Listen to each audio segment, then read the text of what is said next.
For years, we've been ripped off by every nation in the world on trade, but they don't rip us off anymore. You have to watch what we're doing on trade. And what Trump is trying to do with these policies is to eliminate the trade imbalances. Trade deficit means America is losing is a myth. Imports are real benefits and exports are real cost. It's just the wrong way to think about it. When Trump announced his dramatic increase in tariffs, he left no doubt as to who he blamed for the deindustrialization of America over the last 40 years.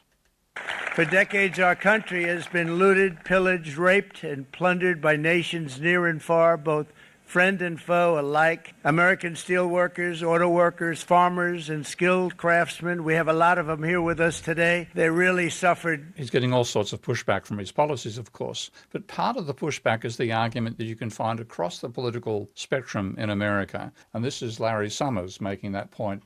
I'd like somebody to explain to me why it's a remotely sensible theory to say that the United States is being exploited by any country where the overall pattern of trade is such that we are running a trade deficit. Now, that's from the right wing of America. Obviously, he's a Democrat, but he's politically at the right wing end of the spectrum.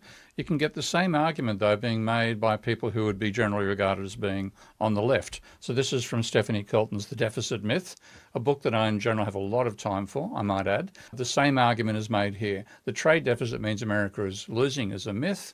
The reality is America's trade deficit is its stuff surplus. Does temper this argument later in the chapter, but she says, viewed from this perspective, you could say that a country wins by maximising its benefits, imports, and minimising its costs, exports. And this is channeling work originally done by Warren Mosler, and he says it's an innocent fraud that the deficit is an unsustainable imbalance that takes away jobs and output. He says, in reality, imports are real benefits and exports are real costs. Trade deficits directly improve our standard of living. Jobs are lost because taxes are too high, not because of imports. And then finally down here, imports are real benefits, exports are real costs. So I'm going to be answering several people. The influential contrarian economist, Steve Keen. Brilliant economist that criticizes much of modern economics. The research fellow at the Institute for Strategy, Resilience and Security at University College in London. He is someone that each and every one of us has to listen to, whether we agree or disagree. Here's Steve Keen. They're missing out the monetary issues that are involved here. So I'm going to cover those using my Ravel software, which is still the only computer program in existence that lets you model double-entry bookkeeping at the level of national economies. And what I'm showing here is a very simple picture of the American economy from the point of view of both domestic commerce and international trade and also government spending. So if you take a look at domestic sales by American companies to American consumers, that is a flow of money from households to firms, and that doesn't change the amount of money in existence. It takes money out of the households' bank accounts and puts it in the firms' accounts. Equally, when firms pay wages to workers in households, that's a flow from firms to households. It shuffles who has the money. It doesn't change the amount of money. Now, one simple little guiding principle in understanding money creation and money destruction is that to create money, you must have something which increases either the liabilities or the short-term equity of the banking sector. So for that to happen in double-entry bookkeeping, there has to be an operation on the asset side as well as one on the liabilities or equities side. And as you can see here, spending by the government puts money in people's deposit accounts, and it also increases the amount of reserves that banks have. Taxation reduces the amount of money in bank accounts and also reduces reserves. And now when you look at the situation for exports, if an American company exports to a foreign company, then ultimately, through the mechanics of the international financial system, the bank balance of that firm rises. So that's increasing deposit accounts. Equally, if a household imports something from another country, then that is going to reduce the household bank balance sheet and increase and also reduce the reserves at the bank. And what this shows you is the government spends more than it takes back in taxation. That creates money. I can discuss the issues of whether that's sustainable or not at another time, but government spending is part of the black and taxation is part of the red for the private sector. Equally, exports are part of the black for the private economy and imports are part of the red. So if you have a government spending more than it takes back in taxation, and you have a country exporting more than it brings back in imports, Both of those actions create money at the level of the private sector. What is happening for America? The mirror image of that is what happens for the rest of the world. And for simplicity here, I'm just looking at one country, I'm lumping everything into China, and it's exactly the same pattern. I have consumption by households, Chinese households from Chinese firms, wage payments, and then I've got government spending, Chinese government on firms and taxation of households. So if the government spends in China more than it takes back in taxation in China, that creates money in China, and so does having export surplus. If China exports more than it imports, that's actually creating money for the private sector in the Chinese economy.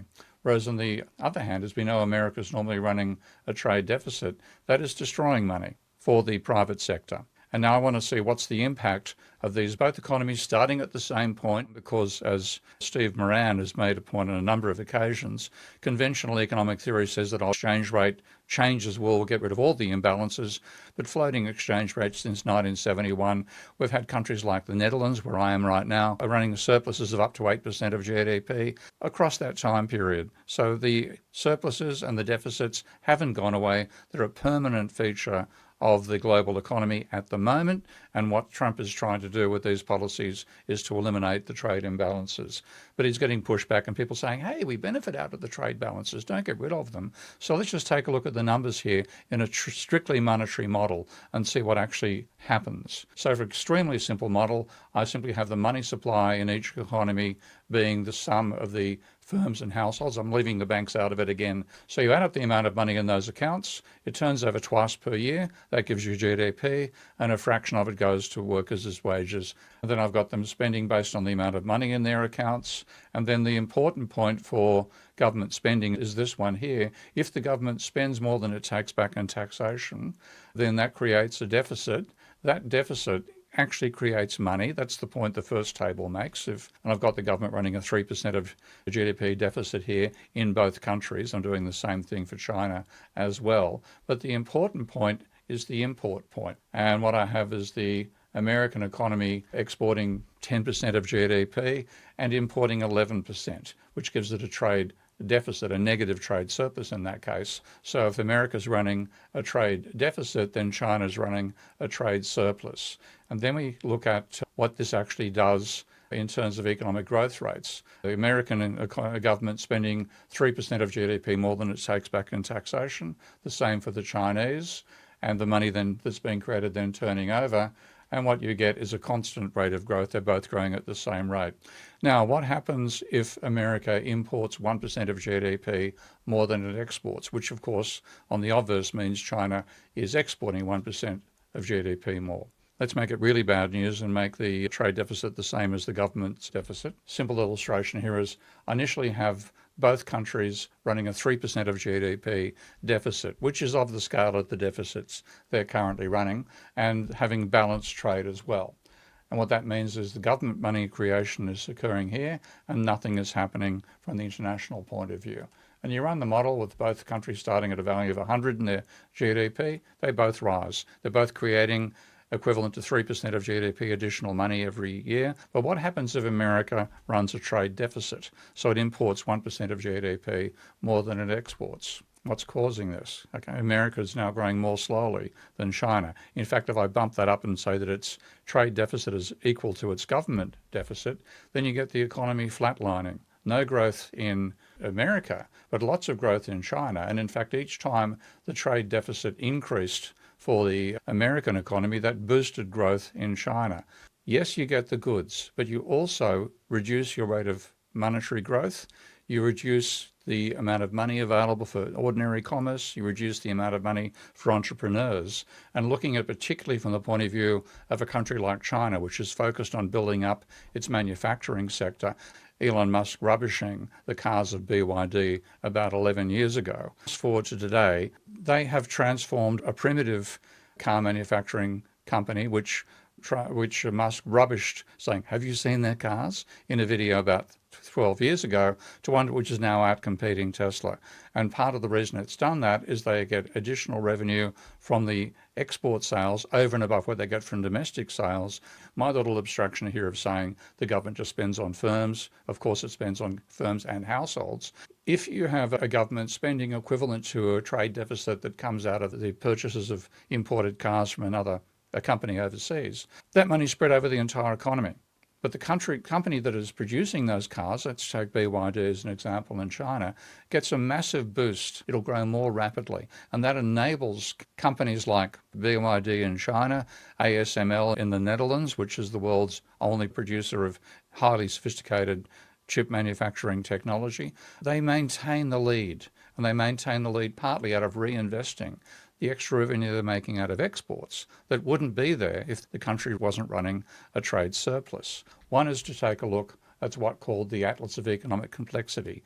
And you can see in this chart at the moment that back in 2000, China ranked number 31 in the world in terms of the complexity of products that it can produce. It's risen to 15, which is pretty impressive. Now, who's number 14? It's the United States, which has fallen from being number 7 in the world back in 2000 to number 14 in 2023. China now has a capacity to produce more sophisticated goods. China will be ahead of America. We see this ranking come out the next time around. So what they're doing is reinvesting their export surplus and industrializing, improving their productivity. That is turning up in a richer economy and a dramatic increase in their capacity to produce goods for themselves and for the rest of the world. A point here about those who say exports are a cost and imports are a benefit. If that's, then countries running a trade deficit should be doing better. That America, which is running a trade deficit and has been doing it since 1975, its average trade deficit across that period has been of the order of 3.75% of GDP. It's quite a massive trade deficit. China, on the other hand, is running a 2% of GDP surplus across the same time period. The export surplus, and it gives you extra money over and above what you get out of domestic money creation to invest and enable your economy to grow more rapidly. And there China is the hands-down winner. When you look at the per capita growth of the United States over the last 40 so years, it's been about 1.7% growth in the per capita income. China, on the other hand, 8% per annum increase in per capita income. Now, again, if that exports are a cost, imports are a benefit argument was correct, what else is China doing to overcome that handicap? It's just the wrong way to think about it. You have to think about everything in monetary terms, not just government money creation, not just private banks creating money, but also exports creating money and that enabling more economic activity to take place. There's a little rule which is called the rule of 72, or Elon Musk would like it in continuous time terms as a rule of 69. If you divide a growth rate into the number 72, it tells you how long it'll take a particular economy to double in size. Now, if you divide 8 into 72, you get less than 10 coming out, you get about 9. That means that every 9 years, the per capita standard of living in China doubles. China's virtually caught up to America. Keep it going for one or two more decades, it'll be ahead of America in per capita income. So thank you, Donald. That's what they're actually been doing. And you need a monetary analysis to understand this. But there is a guy who came out with a scheme that could actually reduce the imbalances in a fair way across the entire global economy. His name was John Maynard Keynes. I'll talk about him in the next video. If you're like many other truth seekers and want to learn 50 years of real economics from me in only 7 weeks, you'll love my new 7-week Ravel Economist Challenge as well. To apply, go to stevekeen.com. If you qualify, you can attend my lectures, ask me questions personally every week, and make friends with a great group of like-minded people. So again, like many others, go to stevekeen.com to apply as well for the 7-week Ravel Economist Challenge. Good luck.